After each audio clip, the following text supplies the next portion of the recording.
Hello friends, आज हम करेंगे जीके के महत्वपूर्ण प्रश्नों को हल। क्वेश्चन नंबर 1 यहाँ पर है, टेबल शुगर में अधिकतर क्या शामिल होता है। टेबल शुगर में अधिकतर क्या शामिल होता है। ऑप्शन 1 यहाँ पर है ग्लूकोज, ऑप्शन 2 है सुक्रोज, ऑप्शन 3 है फ्रक्टोज, ऑप्शन 4 है माल्टोज। तो यहाँ पर सही आंसर है ऑप्शन 2। टेबल शुगर में अधिकतर क्या शामिल होता है। सुक्रोज शामिल होता है। अब हम बढ़ते हैं अगले प्रश्न की ओर। अगला प्रश्न है यहाँ पर क्वेश्चन नंबर 2, मोहम्मद गौस का मकबरा कहाँ स्थित है। मोहम्मद गौस का मकबरा कहाँ स्थित है। सही आंसर है यहाँ पर ऑप्शन 3 ग्वालियर। ग्वालियर में क्या स्थित है मोहम्मद गौस का मकबरा।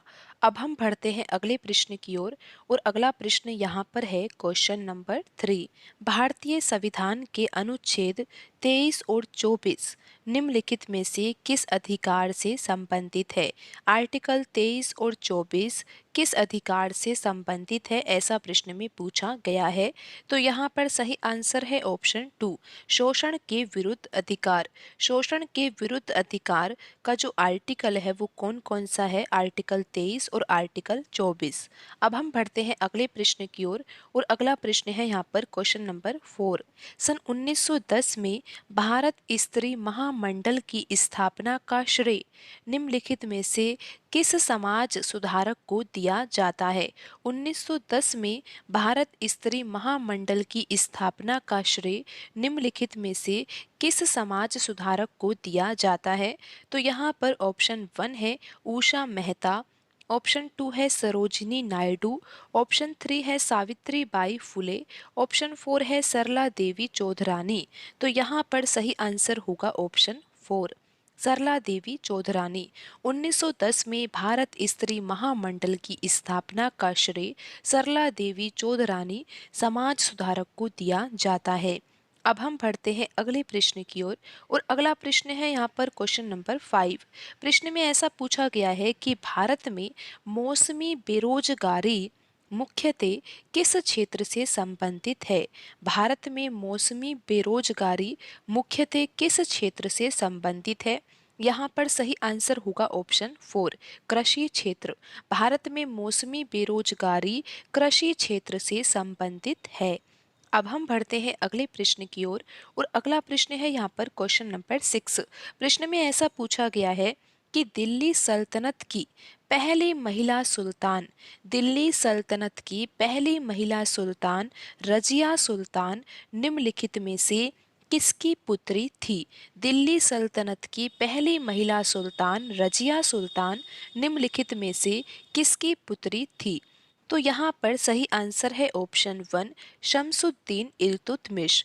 शमसुद्दीन इल्तुतमिश की पुत्री कौन थी, रजिया सुल्तान थी। अब हम बढ़ते हैं अगले प्रश्न की ओर। अगला प्रश्न है यहाँ पर क्वेश्चन नंबर 7। प्रश्न में ऐसा पूछा गया है कि MS सुब्बुलक्ष्मी को किस वर्ष भारत रत्न से सम्मानित किया गया था।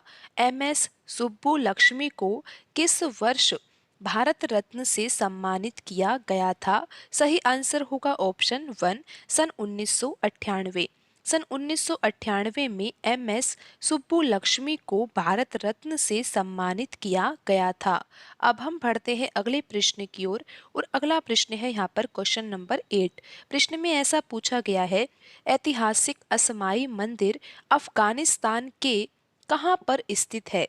यानी कि अफगानिस्तान में असमाई मंदिर स्थित है, लेकिन अफगानिस्तान में भी कहाँ पर स्थित है। तो यहाँ पर सही आंसर है ऑप्शन 3, काबुल। ऐतिहासिक असमाई मंदिर अफगानिस्तान के काबुल में स्थित है। अब हम बढ़ते हैं अगले प्रश्न की ओर। अगला प्रश्न है यहाँ पर क्वेश्चन नंबर 9। प्रश्न में ऐसा पूछा गया है कि भारतीय संविधान का कौन सा अनुच्छेद धार्मिक मामलों के प्रबंधन के अधिकार की गारंटी देता है। भारतीय संविधान का कौन सा आर्टिकल धार्मिक मामलों के प्रबंधन के अधिकार की गारंटी देता है। सही आंसर होगा ऑप्शन 2, आर्टिकल 26। आर्टिकल 26 धार्मिक मामलों के प्रबंधन के अधिकार की गारंटी देता है। अब हम बढ़ते हैं अगले प्रश्न की ओर और अगला प्रश्न है यहाँ पर क्वेश्चन नंबर 10। निम्नलिखित में से कौन भारत पर आधारित किताब उल हिंद के लेखक थे? किताब उल हिंद के लेखक कौन थे, ऐसा प्रश्न में पूछा गया है। सही आंसर है यहाँ पर ऑप्शन 1, अल बरूनी। तो आज की वीडियो में इतना ही, मिलते हैं अगली वीडियो में। धन्यवाद।